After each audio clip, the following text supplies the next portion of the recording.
listening. We just wrapped another podcast, and obviously, as the founder and co-host of the Single Parents Daily Show, you'd think I'd remember my own damn show's name, but I couldn't remember it today. It's kind of a tongue twister, though. If you say it 3 times, can you say it 3 times right now? I can't say it one time right now. Single Parents Daily, Single Parents Daily. No, I can't do it. All right, ready? I want to try Single Parents Daily. Ah! And here's the problem, right? If we try to abridge it down to its initials, like a lot of people do, SPD. It sounds like STD. I'm not gonna lie, it does. It sounds like the cooties, and we don't want to put that energy out. So, ladies and gentlemen, for those of you listening out there to Single Parents Daily, the acronym is SPD, and we guarantee listening to this will not give you herpes. Yeah. Or COVID. Ladies and gentlemen, welcome back to another edition of the Single Parents Daily Podcast with your hosts, Chady Dunmore and Evan DeMarco. We've kind of done a lot of unique podcasts over the last couple of weeks, especially as Chady has taken over the amazing role of co-host.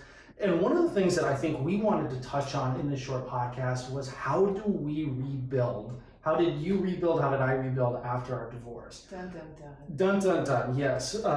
And you know, obviously I've talked a little bit about this in the past, but I don't think I've ever really gone too far into my life post-divorce. And you know, we had you on as a guest originally. We talked a little bit about it, but this is a chance for us to really open up. So I kind of want to just start, you know, I'm going to throw the first question out there. How did you deal after your divorce? It was horrible. It was really finding myself, but I would say the number one thing that I did, I surrounded myself, it was my environment. And I went back to the foundation was family and friends, and started living back with family and just made sure that I had to find me again. That was the most important thing.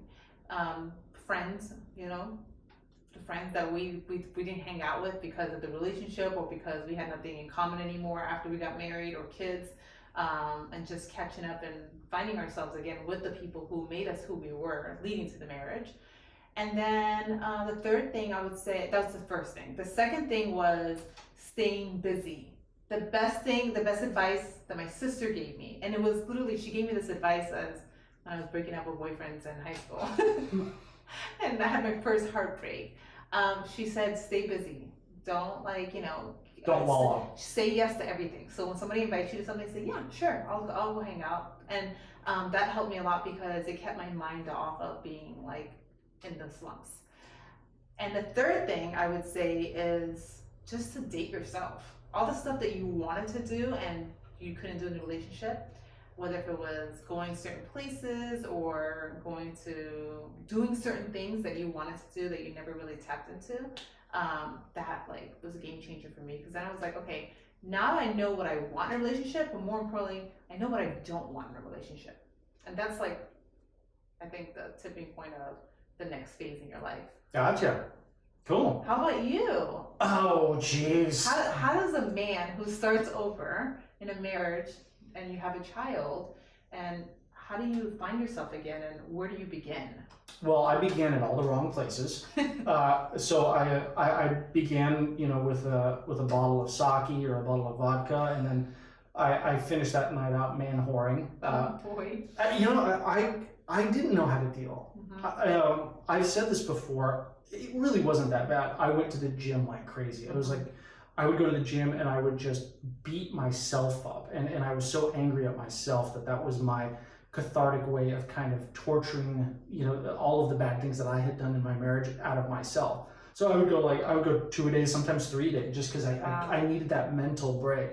But I did a fair amount of sushi, sake, man whoring, and I did that in a capacity where after I crawled out of the gym and I would be alone with my thoughts for too long, I'm like, I needed that. I didn't want to be with someone, but I didn't want to be alone. Mm-hmm. And so, you know, I pursued relationships that way. And then I pursued relationships to see if I could still feel something for another human being. And so I went about it all wrong. I didn't date myself. I started doing the work, but I was kind of splitting the work of doing the things I needed to do, mm-hmm. dating myself with dating a lot of other people. Mm-hmm. It was a tough time, and I think eventually I hit this place where I'm like, okay, I need to refocus on me. Mm-hmm. I need to take other people out of the equation. I need to just do the work daily on me, and that led to what I call the divorce bucket list. And it's something, you're stage 3, right? So what I did was I wrote down the top 10 things that I wanted to do in my marriage or in my life that I didn't get to do while I was married. And I started doing them. And it was. What were they? Give me 3. Oh, well, the first one was skydiving? So it was that. It was pay off my divorce lawyer. Nice. Yeah, that smelly pirate hooker. Actually, she wasn't that bad. She was. It was actually a combination of things that I wanted to do. So, like, learn to play the piano, take guitar lessons, travel by myself.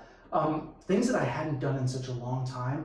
Go out to dinner by myself. Like, that's a weird one, right? It is a weird one, and I even went to the movies by myself. I do. Look.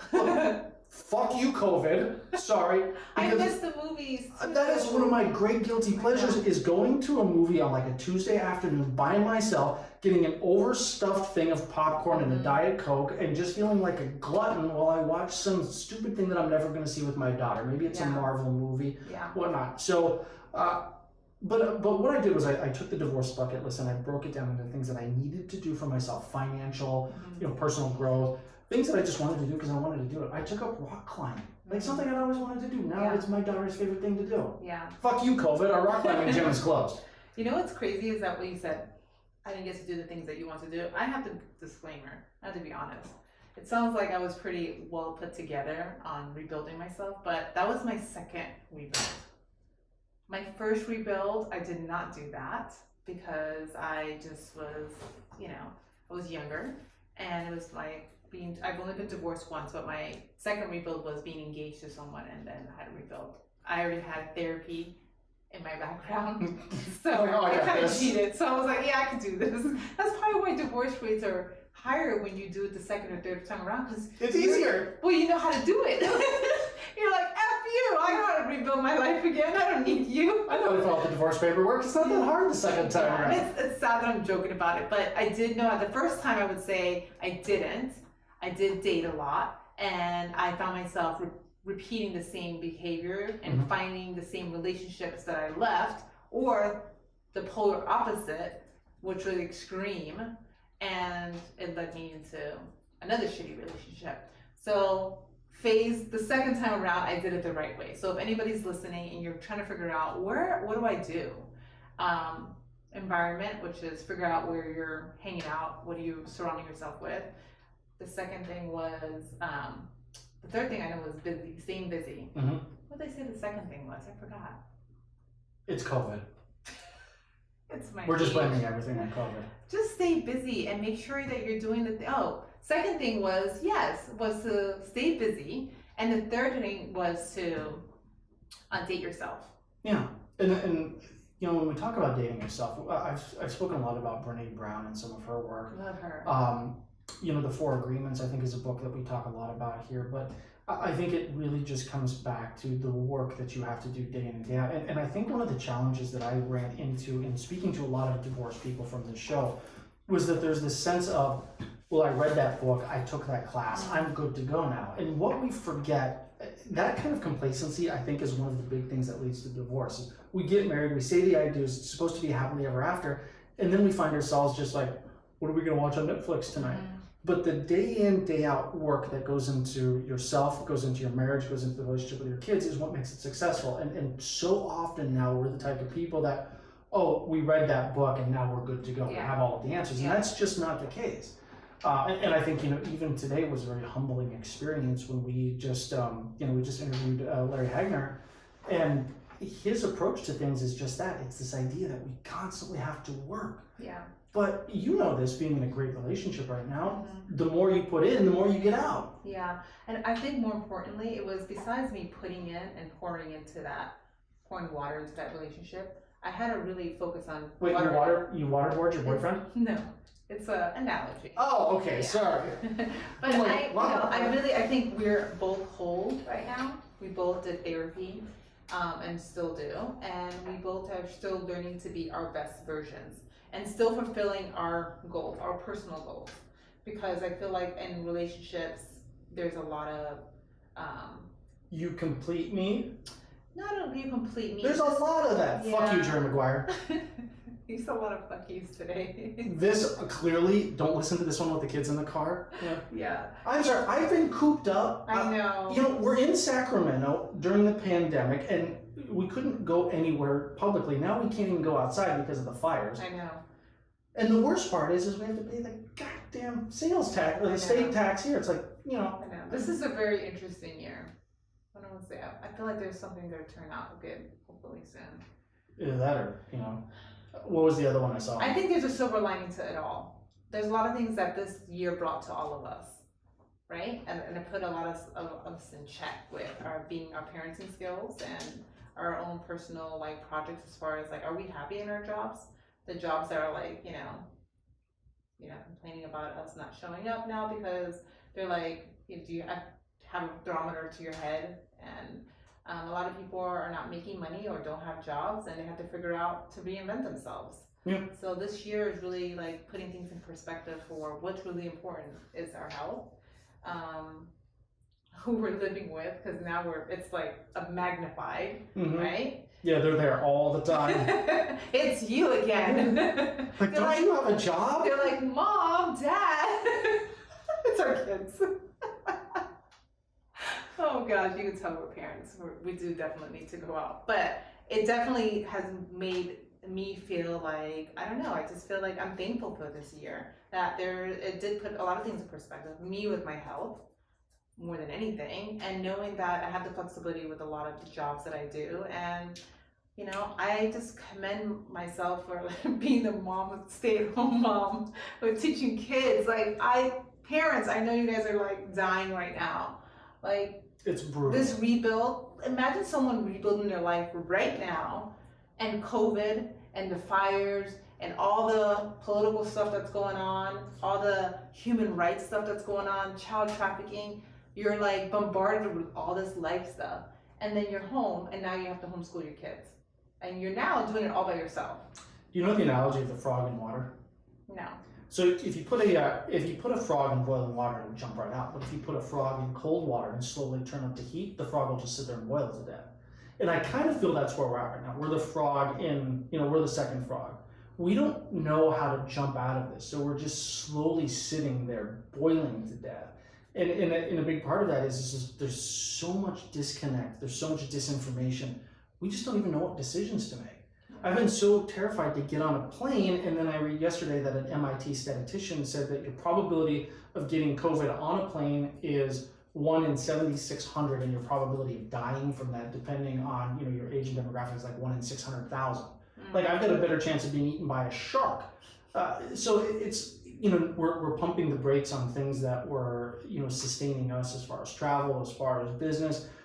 Because of information that we're getting from all the wrong places. And it's such a tough time where we want community, we want connection. One of the big things that you talk about, right? How do you rebuild after a divorce? It's community, it's connection, it's being with the right people at the right time who build you up, who support you, who help you grow. We need that now more than ever, and we're so cut off from that. And I do want to note that when I say that, sometimes it's not your family. Sometimes it's not your toxic friends or people who are negative. We're all gonna just pessimists. Be around the people who are positive and finding innovative ways to reinvent themselves, staying productive, being active, because it is hard to to find that motivation and to think that is this even gonna get better? And you're right, COVID's not going anywhere. You said that earlier, and that's something that we all should be aware of. Listen, we gotta make the best out of this.